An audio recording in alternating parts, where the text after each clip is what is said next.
পীর আব্দুল কাদের জিলানী রাহমাতুল্লাহর নাম শুনছেন না, সবাই জানেন। তো ওনার কাছে একদিন এক মহিলা আসছে পর্দার আড়ালে, আয়েশা বলতেছে, হুজুর আমার একটা ছোট্ট কথা আছে। তো বলতেছে কি বলো? তো ওই মহিলা পর্দার আড়াল থেকে বলতেছে, হুজুর বিশ্বাস করেন আল্লাহ তাআলা আমাকে অনেক বেশি রূপ সৌন্দর্য দান করছে, আমি অনেক সুন্দরী নারী, আমারে আল্লাহ যথেষ্ট পরিমাণ রূপ যৌবন সৌন্দর্য দান করছে। শরীয়তের অনুমতি নাই, এই জন্য আপনারে দেখাইলাম না, কিন্তু মুখে বললাম। কিন্তু হুজুর আমি আসছি একটা তদবিরের জন্য। কি তদবির? আমার স্বামী আমার এত যথেষ্ট রূপ সৌন্দর্য থাকার পরেও আমার স্বামী আমারে বাদ দিয়া অন্য মহিলার দিকে নজর দেয়, সম্পর্ক পরকিয়া, আমি এটা সহ্য করতে পারি না, আপনি আমারে কোনো তদবির থাকতে দেন।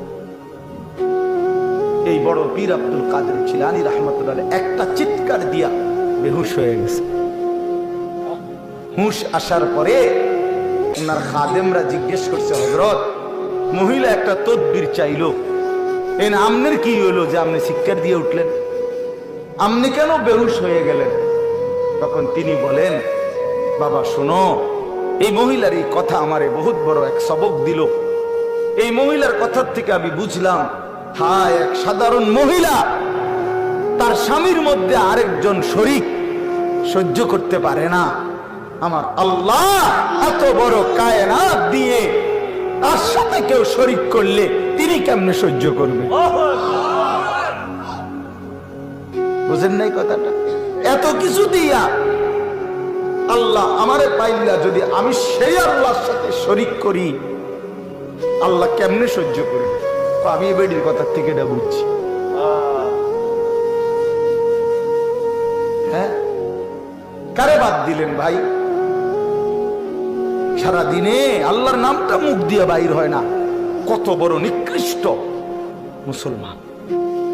সারাটা দিনে 24টা ঘন্টার মধ্যে আল্লাহকে একটা সেজদা দিতে মন চায় না, কত বড় গাদ্দার, কত বড় নিকৃষ্ট, এটা কত বড় অসভ্য, কি আশ্চর্য এটা! এভাবে আল্লাহকে মানুষ বাদ দিয়ে ফেলে, এক মুসলমান হইয়া, এক মুমিন হয়ে।